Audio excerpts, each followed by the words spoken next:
Sir வணக்கம் sir. இது ஒரு பெரிய சண்டை, அரசியல் சண்டையா மாறி இருக்குது. இது நாங்க போன மாசமே நாங்க எடுத்தோம், போன 18ஆம் தேதியே நாங்க எடுத்தோம். யாருமே பெருசா பேசல. கடைசியில பார்த்தா இன்னைக்கு மத்திய அரசு மாநில அரசுக்கு எதிராக பெரிய பெரிய பஞ்சாயத்தே நடக்கும் போல தெரியுது. ஃபினான்ஸ் மினிஸ்டர் பதறாங்களே முதலமைச்சருடைய ஸ்டேட்மெண்ட்டை பார்த்துக்கிட்டு. என்ன சார் இது? அனைவருக்கும் வணக்கம். ஜனவரி மாதம் 9ஆம் தேதி வெளியிடப்பட்ட கடிதத்தில் அனைத்து மாநிலங்களுக்கும் அனைத்து யூனியன் பிரதேசங்களுக்கும் இந்த கடிதம் சென்றிருக்கிறது. சார் இல்ல தவறா சொல்றீங்க. அனைத்து யூனியன் பிரதேசங்களுக்கும் கிடையாது சார், குறிப்பிட்ட சம் ஸ்டேட்ஸ் தான். முதல்ல கொடுத்தது, அதாவது 13 பார்லிமெண்ட்ல கொடுத்ததுல அவங்க மென்ஷன் பண்ணிருக்காங்க. இல்ல சார், இல்ல சார், நான் சொல்றத கொஞ்சம் கேளுங்க. இங்க பாருங்க, 9/1/2026 அன்று இந்தியாவினுடைய செலவினத்துறை நிதியமைச்சகத்துக்கு கீழே இருக்கக்கூடிய எக்ஸ்பெண்டிச்சர் டிபார்ட்மெண்ட்டினுடைய செக்ரட்டரி எழுதிய கடிதம் சில மாநிலங்களுக்கு மட்டும்தான் பொருந்தும். அது ஏன்னா அது கோதுமையும் அரிசியும் உற்பத்தி செய்யக்கூடிய மாநிலங்கள் மட்டும்தான் கூடுதல் விலை கொடுக்குறாங்க. அதனால அதுக்கு மட்டும்தான் எழுதியிருக்காங்க. இங்கே நம்ம யாரும் கோதுமை, தமிழ்நாட்டில் யாரும் கோதுமை ஒன்றும் விளைவிக்கல. அதனால சில மாநிலங்களுக்கு தான், எல்லா மாநிலங்களுக்கும் அவர்கள் எழுதவில்லை. இது அரசாங்கமே ஒத்துக்குது. சொல்லுங்க. அதாவது கோதுமைக்கும் தமிழ்நாட்டில் அரிசிக்கும் கரும்புக்கும் ஊக்கத்தொகை கொடுக்குறாங்க. வட மாநிலங்கள்ல கோதுமைக்கு ஊக்கத்தொகை கொடுக்குறாங்க. சரி சார் வணக்கம்.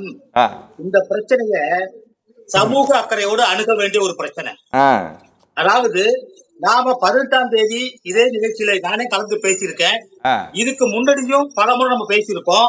அதாவது 22.50 லட்சம் ஏக்கர் நெல் சாகுபடி பரப்பளவு உயர்ந்திருக்கு. அதனால கொள்முதல் அதிகரிப்பாக, விளைச்சல் அதிகரிப்பா பண்ணிருக்கோம் போது நம்ம பாராட்டி பேசும் போதும் நாம சொல்லியிருக்கோம், இது மாறுதட்டக்கூடிய அளவிற்கு சாதனை தான். ஆனால் எதிர்காலத்தில் ஆரோக்கியமான நிலையை உருவாக்காது, அபாயகரமான நிலையை உருவாக்கும் நம்ம சொல்லியிருக்கோம். காரணம் என்ன அப்படின்னா, நெல்லுக்கு மட்டுமே அதிகப்படியான விளைச்சல் முக்கியத்துவம் கொடுப்பது ஏற்புடையதல்ல. நான் டெல்டாக்காரன் தான். நான் நெல்லுதான் எனக்கு பிரதானம். நெல்லுல ஏற்படக்கூடிய கஷ்டங்கள் நஷ்டங்களை சரி செய்வதற்கு ஊக்கத்தொகை வழங்க வேண்டியது அவசியம் தான். ஆனால் சமச்சீரான விளைச்சலுக்கு நாம் ஊக்கத்தொகை வழங்க வேண்டிய அவசியம் இருக்கிறதா இல்லையா? இப்ப மத்திய அரசாங்கம் என்ன சொல்லுது, நீங்க நெல்லுக்கும் கோதுமைக்கும் ஊக்கத்தொகை கொடுக்குறீங்களே, கூடுதலா கரும்புக்கும் ஒரு டன்னுக்கு 349 ரூபாய் ஊக்கத்தொகை கொடுக்குறீங்களே. ஆனால் ஊக்கத்தொகைக்காக மற்ற பயிர்களுக்கு விவசாயிகள் நெல்லுக்கு மட்டுமே மாறுகிறார்கள், வட மாநிலங்களிலே கோதுமைக்கு மாறுகிறார்கள். ஆனால் நமக்கு தேவையான ஊட்டச்சத்து குறைபாடை போக்குவதற்கு, எண்ணெய் வித்து பயன்பாடுகளை போக்குவதற்கு எண்ணெய் வித்து பயிர்கள் வேண்டும், சிறுதானிய பயிர்கள் பயிரிட வேண்டும், வாழை போன்ற மற்ற பயிர்கள் பயிரிட வேண்டும். இதையெல்லாம் விடுத்து நாம் நெல்லுக்கு மட்டுமே முக்கியத்துவம் கொடுப்பது ஏற்புடையதல்ல. எனவே மத்திய அரசு, மாநில அரசுகள் மத்திய அரசோடு கொள்கையோடு ஒத்து போகக்கூடிய வகையில் தன்னுடைய முடிவுகளை, செயல்பாடுகளை பரிசீலிக்க வேண்டும். அதே நேரத்துல மத்திய நிதியமைச்சர் இன்னொன்னு சொல்றாங்க, இது மாநில அரசாங்கத்துடைய கொள்கை முடிவு. இந்த கொள்கை முடிவில் மத்திய அரசாங்கம் தலையிட விரும்பவில்லை, தலையிடாது. ஆனால் இந்த நெல்லுக்கு மட்டுமே ஊக்கத்தொகை கொடுப்பதை மறு பரிசீலனை செய்து மத்திய அரசாங்கத்தினுடைய முடிவுக்கு ஏற்ப ஒருங்கிணைந்து செயல்பட வேண்டும் தான் சொல்றாங்க. நாம என்ன சொல்லிருக்கோம் ஏற்கனவே சார்? எனக்கு ஒரு விஷயம் சொல்லுங்க. அதாவது அரசாங்கம் என்ன சொல்லுது அப்படின்னா, நீங்க சொல்றது கரெக்ட். இப்ப தமிழ்நாட்டில் நெல் உற்பத்தி கூடுதலா இருக்கு அப்படின்னா, இந்த கூடுதலான நெல் உற்பத்தி தேவையை விட கூடுதலா இருக்கு அப்படின்னா, நீங்க அரசாங்கம் தான் ரேஷன் கடையில் கொடுக்குற அரிசி எல்லாம் வெளி மாநிலங்கள்ல இருந்து வாங்கவே இல்லையா? யூனியன் கவர்மெண்ட்டுடைய குடோன்ல இருந்து விலை கொடுத்து அரசு வாங்கவே இல்லையா? அரசு வாங்குது. இல்ல அப்படி இல்ல சார். இங்க உற்பத்தி ஆகக்கூடிய நெல் எல்லாமே இங்க மக்கள் மட்டுமே பயன்படுத்தல. இங்க இருந்து அது வர்த்தக ரீதியாக போகிறது, வெளிநாடுகளுக்கு ஏற்றுமதி செய்யப்படுகிறது. நீங்க அவ்வளவு உற்பத்தி நடக்குது, நெல் அவ்வளவு சர்ப்ளஸா இருக்குது அப்படின்னா நீங்க யோசிச்சு பாருங்க. சில மாதங்களுக்கு, சில ஆண்டுகளுக்கு, போன வருஷம், அதுக்கு முந்தைய வருஷம் எல்லாம் இந்திய அரசாங்கம் என்ன பண்ணது? நீங்க கொஞ்சம் கற்பனை பண்ணி பாருங்க. நீங்க அரிசியினுடைய சார் உடைத்த அரிசி சார், நொய் அரிசி சார், நொய் அரிசி, பாயில்டு ரைஸ், பச்சரிசி, எந்த அரிசியும் ஏற்றுமதி பண்ணக்கூடாதுன்னு சொன்னது.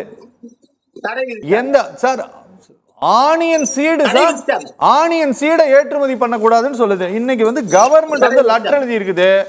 நீங்க என்னன்னு எழுதி இருக்குது? பம்பர் ப்ரொடக்ஷன் நடந்தது, இதனால வீணா போகுது அப்படின்னு எழுதி இருக்குது. இது வந்து ஒரு காரணமா சார்?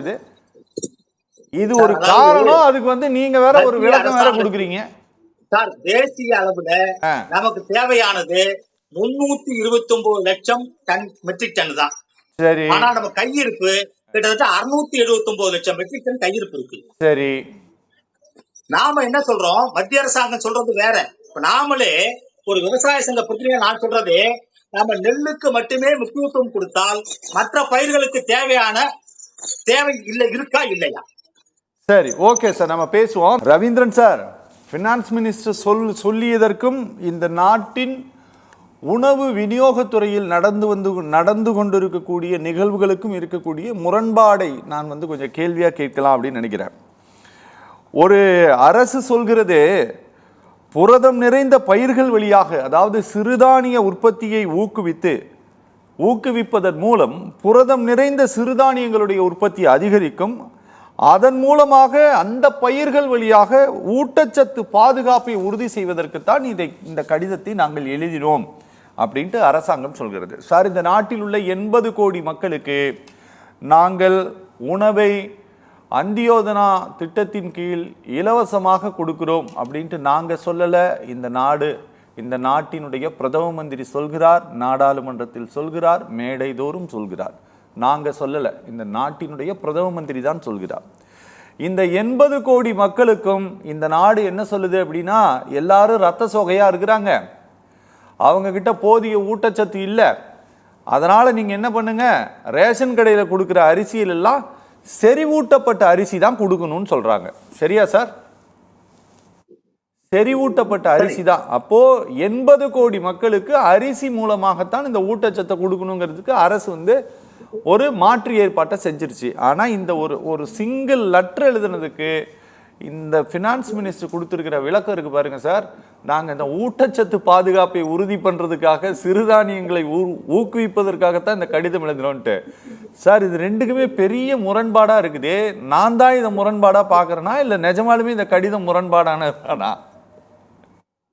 அதாவது நம்ம பார்வையில தான் இருக்கு. ஒரு விஷயம் என்னன்னா, நம்ம தேவைக்கு ஏற்ப எண்ணெயை 80% இறக்குமதி செய்கிறோம்.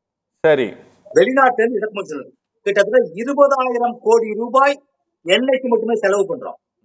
ஆனால் ஒரு மிகப்பெரிய உண்மை என்னன்னா, கடலை எண்ணெய் அமெரிக்காவிற்கு அடுத்தபடியாக ஆந்திராவிலே தான் உற்பத்தி செய்யப்பட்டது 1856. அந்த ஆந்திராவுக்கு வந்த வழி என்னன்னா, கடலூர் மாவட்ட துறைமுகத்துல இறக்கி இங்கிருந்து தரை வழியாகத்தான் கடலை ஆந்திராவுக்கு போய் அங்க பயிர் செய்யப்பட்டு நம்முடைய தேவை பூர்த்தி செய்யப்பட்டது. இன்னைக்கு கடலே யாரு பயிர் பண்ணீங்க? நிறைய பேரு. இப்ப இந்தோனேஷியாவில நீங்க இறக்குமதி பண்றீங்க, மலேசியாவில இறக்குமதி பண்றீங்க, பாமாயில் இறக்குமதி பண்றீங்க, அது வேற. நிறைய பொருட்களை இறக்குமதி பண்ணிட்டு இருக்கீங்க. ஒரு காலகட்டத்தில் சர்க்கரை இறக்குமதி பண்றீங்க, சிறுதானியங்களை இறக்குமதி பண்றீங்க, ஏன் முந்திரியை கூட இறக்குமதி பண்ணிட்டு இருக்கீங்க. நம்ம மாநிலத்துல 900 கோடி ரூபாய் அந்நிய செலாவணி ஈட்டிய முந்திரி இன்னைக்கு இந்தோனேஷியா, தான்சானியா, கனடா போன்ற நாடுகள்ல இருந்து இறக்குமதி ஆகுது. அப்ப என்ன அர்த்தம்? உள்நாட்டு உற்பத்தி குறைகிறது. உள்நாட்டு உற்பத்தி ஊக்கப்படுத்த வேண்டும்ங்கிறதா பிரச்சனையே. இப்போ நம்ம 16 லட்சம் ஏக்கர்ல தான் நம்ம நெல் சாகுபடி பண்ணோம். நெல் சாகுபடி பரப்பளவு 22 லட்சம் ஏக்கர் தாண்டி போயிருக்கு. இப்ப இந்த 22 லட்சம் ஏக்கர் தாண்டி போயிருக்குன்னா, கூடுதலாக இருந்த 6 லட்சம் ஏக்கர் விவசாயிகள் மாற்று பயிர் செய்தவர்கள் நெல்லுக்கு வந்திருக்கிறார்கள். இப்ப நம்ம நெல்லு மட்டுமே முக்கியம் இல்ல, நெல்லு பிரதானம். சார், ஒரே ஒரு நிமிஷம் சார். சார், இங்க பாருங்க, இந்த லெட்டர் வந்து சார், இது வந்து வெறும் நெல்லுக்கானதை கொடுங்க அப்படின்ட்டு மட்டும் சொல்லப்படலை சார். நாளைக்கு ஒருவேளை நீங்க வந்து சிறுதானியத்தை உற்பத்தி பண்றீங்க, இந்த சிறுதானியத்தை MSP கீழே இந்த அரசு கொண்டு வந்துருமா? இல்ல நீங்க இவங்க சொல்றத போல நீங்க ஒரு ஆயில உற்பத்தி பண்றீங்க, இந்த ஆயில கொண்டு வந்துருமா சார்? சார், நான் என்ன கேக்குறேன், இந்த நிதியமைச்சர் சொல்ற கருத்தை நீங்க நெல்லுக்கும் கொடுக்குறீங்க, கோதுமைக்கு அந்தந்த மாநிலங்கள் கொடுக்குறீங்க, கரும்புக்கு கொடுக்குறீங்க, ஏன் மற்ற பயிர்களுக்கு கொடுக்க கூடாதுன்னு கேட்கறதை எடுத்துக்கூடாது? ஓ, மத்த பயிருக்கு ஏன் கொடுக்கலன்னு எடுத்துக்க கூடாதா? கொடுக்கணும்னு அவங்க சொல்றாங்களா? சார், குறைந்தபட்ச ஆதார விலை தான் மத்திய அரசு நிர்ணயம் பண்ணோம். ஊக்கத்தொகை மாநில அரசுடைய பங்கு. சார் இல்ல சார் இங்க பாருங்க, அரசு டீடைல் லெட்டர் அப்படி எழுதி இருக்கலாம். எப்படின்ட்டு, நாங்க இந்த எம்எஸ்பிக்கு கீழே 22 உணவுப் பொருட்களுக்கு தான் கொடுக்கிறோம். நாங்க இந்த பருப்பு ஆயிலுடைய இறக்குமதியை சமன் பண்றதுக்காக நாங்க ஒரு பரிசீலனை பண்ணிட்டு இருக்கிறோம். அதனுடைய உற்பத்தி அதிகமானதுன்னா அதுக்கும் எம்எஸ்பி நிர்ணயம் பண்ணலாம்னு இருக்கிறோம். அதனால நீங்க அதை கொஞ்சம் பரிசீலிக்கணும், இதனால ரிவ்யூ பண்றதை பத்தி பரிசீலிக்கணும்னு ஒரு லெட்டர் எழுதிருந்தாங்கன்னு வச்சுக்கோங்க. இது இவ்வளவு பெரிய வாதமே வந்திருக்காது. அடுத்த கடிதம் வரும் சார். வரும். சரி, லைன்ல இருங்க சார், கொஞ்சம் சுருக்கமா முடிச்சிருங்க. பாமாயில் உடல் நலத்துக்கு தீங்கு விளைவிக்கக்கூடியது நம்ம பதிவு பண்ணி ஆகணும். பாமாயில் மிகப்பெரிய அளவில் உடலுக்கு தீங்கு விளைவிக்கக்கூடிய ஒரு எண்ணெய், அது அபாயகரமான பக்க விளைவுகளை உருவாக்கக்கூடிய எண்ணெய். அதை மத்திய அரசாங்கம் இறக்குமதி பண்றாங்க. அதை நம்ம ப்ரொமோட் பண்ணக்கூடாது, அதுக்கு நம்ம ஊக்கப்படுத்தக்கூடாது. நாம கேட்கறது கடலை எண்ணெய், எள்ளு எண்ணெய் உள்நாட்டு உற்பத்தி ஊக்கம் பண்ணி தேவைக்கு ஏற்ப விவசாயிகளுக்கு கொடுக்க வேண்டியதை கொடுத்து நீங்க உற்பத்தி பண்றதுக்கான நடைமுறையை தான் உருவாக்கணும். அப்போ உடலுக்கு தீங்கு விளைவிக்கக்கூடிய எண்ணெயை தான் இறக்குமதி பண்ணி ரேஷன் கடையில கொடுக்குறாங்க. ஆமா, கொடுத்துட்டு அதான் உண்மை. சரி, 60% உள்நாட்டு பயன்பாடு இல்ல. மலேசியாவில் பாமாயில் உள்நாட்டு பயன்பாட்டிற்கு அனுமதி இல்லை. சரி, நல்லது சார், நல்லது, பேசுவோம் சார். எங்க பக்கத்துல சில குடோன்ஸ் எல்லாம் இருக்கு சார், பருப்பு குடோன் எல்லாம். நீங்க பேசும்போது சொன்னீங்கல்ல, பருப்பெல்லாம் இறக்குமதி பண்றாங்கன்னு சொல்லிட்டு, தான்சானியால இருந்து இறக்குமதி பண்றாங்கன்ட்டு. அதெல்லாம் கூட கேட்டில் ஃபுட் தான் சார், பன்னிக்கு போடுற பருப்பு தான் அதெல்லாம். அதுதான் நம்ம ரேஷன் கடையில கொடுக்குறோம் மக்களுக்கு, அப்படிதானே? அதான் நம்ம சாப்பிட்டு இருப்பாங்க. சரி, நல்லது.